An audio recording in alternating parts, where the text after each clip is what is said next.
Well, thank you for joining us this morning for this very, very important message, this very important legislation, this very important case, one of the most heartbreaking, horrendous cases I've ever heard of, and I've looked at a lot of CPS cases, but the details of this one are almost too graphically horrific to report.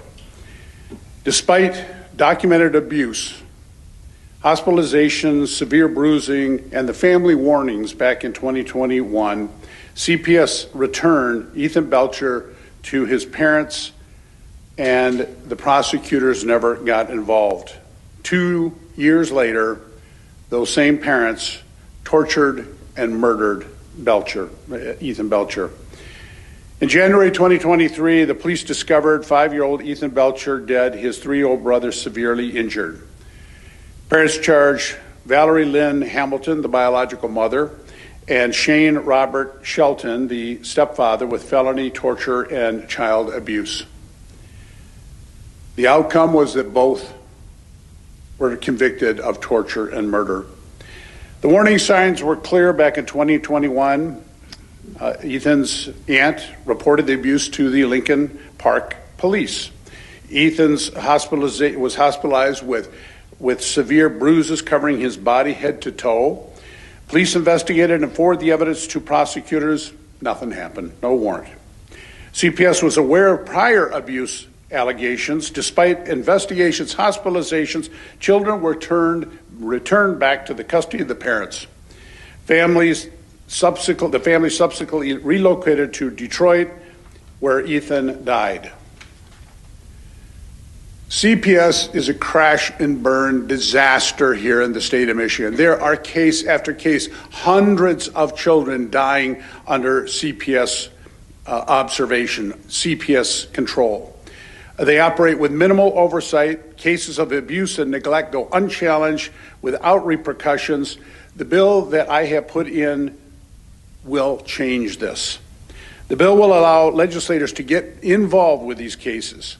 You sign a memorandum of understanding that you're not going to disclose personal information, but it would allow legislators like me and others who care to get involved and get information. If somebody called me about a case, I can take a look at it and see what's happening. Currently, we can't get any information. The only person that can get information is the chair that oversees the CPS, and they're usually working at behest of the governor, whoever the governor is, and will not push out any dirty laundry for the public to see. There's a complete silence, there's a complete censorship of information, and the public has a right to know. We as legislators and you, the media, have a right to know what is going on in CPS. So this bill will overturn the existing law which prohibits us from getting that information. The bill is a reintroduction of Senate Bill of 53, and the bill is bill number 605. So currently, right now, advocacy groups can get information. CASA volunteers, which are people who could be 18 years old with minimal background check, can get this information. And if they disclose the information, they're taken off the case. We were told, well, we can't give legislators in the media this information because they'll disclose it at a penalty of a misdemeanor, but a CASA volunteer can get it that has virtually no penalties. It's a crazy, warped system that is leading to death of kids, and we are here today to try to change that. I would like to first introduce Zach Runyon, attorney on the case, and then he will introduce Ashley Belcher, the aunt in the case. With that, Zach, come forward. Thank you. Thank you all for being here. I think this bill is really important. Suing the government is always very tough. Suing CPS is even tougher because getting these documents so you can, myself as an attorney can figure out what happened and how CPS allowed this to happen is very difficult. I don't have the same access to these documents that I have in, for example, a police case or a different type of case I would have against the government where I can FOIA the documents directly from the entity and get the documents returned to me. If I send a FOIA to CPS, they tell me they can't release anything, which makes it very difficult. Another thing that I think we should remember here, what makes this case extremely difficult is the immunity that CPS is given, and that's through a statute that the Michigan government has passed. It's the Government Tort Liability Act. That can be repealed, or there can be an exception for CPS, and I think we should really look at that, because CPS, yeah, it's a crash and burn organization, but it's also very important. I mean, it's there to protect kids who can't protect themselves. And one of the best ways we can have oversight is to allow for civil liability. We've recognized this in the private sphere. I mean, that's exactly why we have cases where we can sue big businesses when they hurt people. We should be able to sue CPS more easily when they hurt people. I mean, for example, we have a case against CPS arising out of this case, and we don't get a jury trial. It has to go before a court of appeals judge who gets to decide what Ethan's life was worth. And while I'm sure they'll do a great job at that, this should be returned to the people. We should be able to go in front of a jury, and the jury of our peers should be able to decide how much Ethan's life was worth. And so I think that is something we should be looking at too, not just disclosure, but taking away the immunity CPS has that protects it from these horrible acts. And so, Ashley, if you just want to talk about how this has affected you. Hi, thank you all for coming. This has affected my family in a very tremendous way. I mean, I'm angry, I'm sad. I'm just really, I'm broken from Ethan's death. He didn't deserve to die the way he died. He was just a baby. And I think that, you know, with this bill being passed, we can save more babies, just like Ethan. In the last 10 years alone, 17,000 children have died in this country just by child abuse and neglect. And I'm forever going to be impacted by his death. I have to go to therapy. I have to go to psychiatrists because of this death and other deaths that I've had to deal with in my life.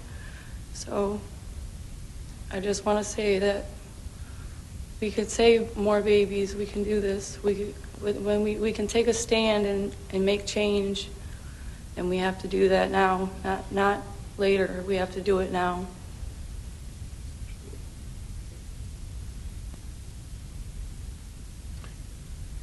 Does anyone have any questions before we wrap up?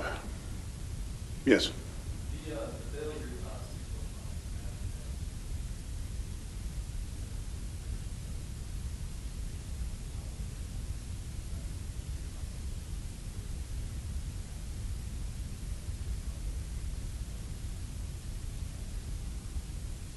It's a good question. It went all the way through the last session, sitting in a committee that the Democrats control, and did not give a hearing. I spoke to this over and over again. We had a huge press conference on this issue when this came to light. Nothing seems to move them. The number of deaths, I don't have it, but you could look it up. It's in the hundreds since this case of children dying under CPS control. And I don't know why they're so hard-hearted that back to when I was in the county commission, I would get calls on these kinds of cases. I would call to find out, is it really as bad in this case? And I was always told, as every journalist I've ever talked to has been told, we can't tell you anything. So, I mean, they'll give a CASA volunteer, an 18-year-old who goes through minimal background check, all the information on a case, and if they disclose it and put it online, the only penalty is they take them off the case. My bill says that it's a misdemeanor if you disclose the information. No senator or House member or media is going to willy-nilly release this information. It's crazy you wouldn't do it anyway. And with these penalties, the Democrats will not give it a hearing. They will not. This is going on a year and a half to 3 years. They will not give it a hearing. And it would save lives. If we could get involved, I'll tell you, the CPS would, having to hand you that file with all the garbage in there, would allow us to go, what in the hell's going on in this case? But we don't know until the child's dead. And then the prosecutor gets the information. And then you get the information. That's not the proper oversight that we should have as the legislators, but I can't get any movement on this bill. The hard-hearted minds of people who will permit death of these children and not do anything to fix it is heartbreaking. Any other questions? If not, thank you all for coming. I really appreciate Ashley and Mason and Zach for taking the time to come up here for the sole purpose of trying to make a difference so that what happened here to Ashley Belcher does not happen to other children. Thank you.